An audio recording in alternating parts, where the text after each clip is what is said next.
عمران خان صاحب کی جانب سے پہلے ہم نے ہائی کورٹ میں درخواست دے رکھی تھی کہ جیل ٹرائل اور یہ جج صاحب جو ہیں یہ ان کی تعیناتی بطور نائب عدالت کے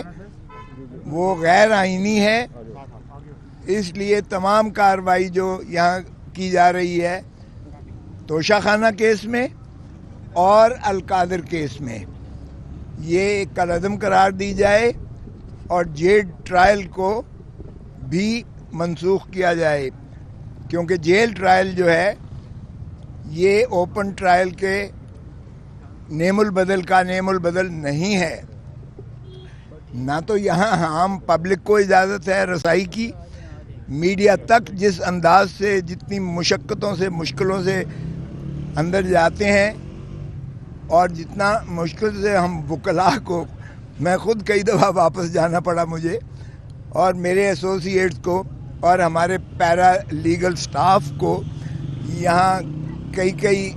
مدت تک رکنا پڑتا ہے، انتظار کرنا پڑتا ہے، اندر نہیں جانے دیا جاتا، اور کتب بھی اور لفافہ جات بھی ہمیں خود بعض اوقات اٹھانا پڑتے ہیں۔ تو اور پھر جو ہے تلاشی ہوتی ہے تو تلاشی کہتے ہیں کہ کوٹ اتارو اور پتہ نہیں کیا کیا اتارو، اور پھر سارا آپ کی جو ہے وہ اوپر سے لے کر سر سے لے کر پاؤں تک تلاشی کی جاتی ہے، اور نہ صرف وکلاء کی بلکہ فیمیل لائرز کو بھی اسی طرح اس پروسیس سے گزرنا پڑتا ہے، اور دروازوں پر جس طرح سے پابندیاں لگی ہوئی ہیں یہ تضحیک ہے، اور جو کورٹ روم ہے بذات ہی وہاں کوئی مائک نہیں لگا ہوا، کوئی وہ جو لیمپس ہوتے ہیں جس سے آپ کے لفافوں پر اور کتب پر جو ہے روشنی پڑتی ہے، ظاہر ہے اب ہماری وہ بینائی تو نہیں ہے اتنی تیز کہ تاریکی میں بھی ہم پڑھ سکیں اور دیکھ سکیں، تو لا محالہ جو ظاہر ہے وکلاء جس طریقے سے اپنے کتب کو اور اپنی جو ہے فائل کو اور اپنا نوٹس کو اور اس کو پڑھتے ہیں وہ روشنی کے بنا ممکن ہی نہیں ہے۔ تو یہ اس کے باوجود ہم یہاں آتے رہتے ہیں، اور پھر جو اندر ہال کے اندر جو سردی ہوتی ہے وہ اس طرح ہے کہ دو تین جرابیں پہنی ہوئی ہیں، نیچے لیگنگز اور اس کے نیچے جو ہے گرم وہ پہنا ہوا ہے، اوپر اوور کوٹ پہنا ہوا ہے، نیچے کوٹ پہنا ہوا ہے، اس کے نیچے اگر آپ دیکھیں تو آپ حیران ہوں گے کہ کتنے ہم نے لباس پہن کر یہاں تک آنا پڑتا ہے۔ ویسے تو میں ہنس رہا ہوں یہ، لیکن ڈھٹائی والی یہ ہنسی ہے۔ سچ بات تو یہ ہے کہ اس سے زیادہ ذلت اور رسوائی، اس کو اوپن کورٹ کہنا، اس کو عدالت کہنا، اس کو جو ہے انصاف کے ایوان کہنا، اور اس ماحول میں وکالت کرنا، میں سمجھتا ہوں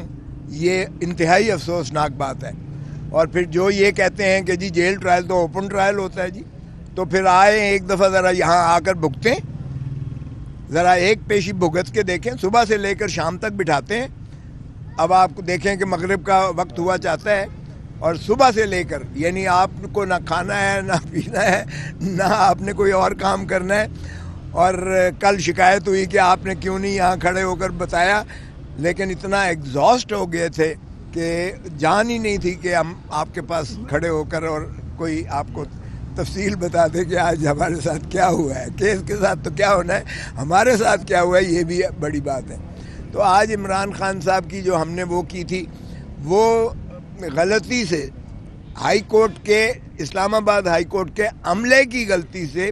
انہوں نے سنگل بینچ کے پاس لگا دیا وہ کیس۔ جسٹس گل اورنگزیب کے پاس جب لگا اور صبح میں 9 بجے 9:15 بجے کے قریب باری آئی، میں پیش ہوا تو جج صاحب کہنے لگے کھوسا صاحب یہ تو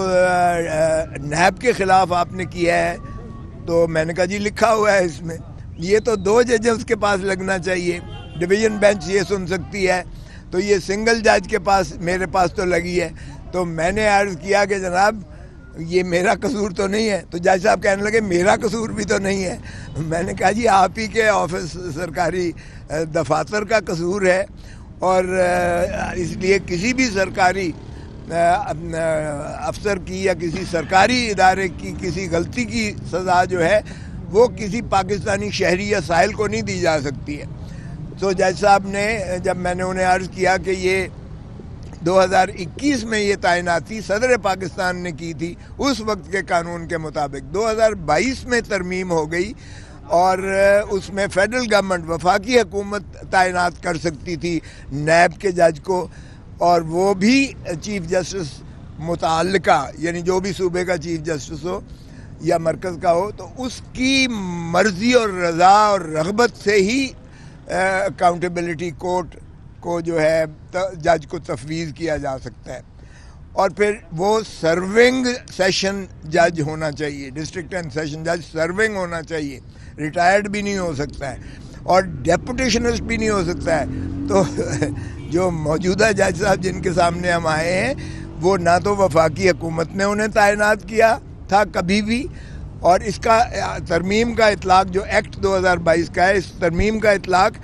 یہ 85 سے کیا گیا. اس کا مطلب یہ ہے کہ 2022 سے لے کر آج تک جو بھی جج صاحب کیس سنتے رہے ہیں وہ بلا اختیار و بدون جو ہے کسی جورسڈکشن کے وہ سنتے رہے. وہ تمام کارروائیاں جو ہے کالعدم متصور ہوں گی، کیونکہ ان کا نوٹیفیکیشن جو ہے وفاقی حکومت کی جانب سے کبھی ہوا ہی نہیں ہے. ایک بات یہ تو جج صاحب بھی کہنے لگے اچھا یہ وہی جج صاحب ہے ہائی کورٹ کے کہنے لگے. میں نے کہا جی ماشاءاللہ وہی جج صاحب ہے جنہوں نے نواز شریف کا کیس بھی سنا، جنہوں نے آصف علی زرداری صاحب کا بھی کیس سنا، یوسف رضا گیلانی صاحب کا بھی کیس سنا، اور اب ماشاءاللہ عمران خان صاحب کا بھی کیس سن رہے ہیں. اور یہ بہت زیادہ مقبول اور منظور نظر ہے، اور سبھی کام انہی کو یار بس کر چپ کرنا پلیز ڈونٹ انٹرفیئر. تو یہ میں نے کہا جی یہ وہ ماشاءاللہ مقبول ترین جج صاحب ہیں جن کے ذمہ سارا کچھ لگا دیا جاتا ہے تاکہ من پسند فیصلے کروائے جا سکیں.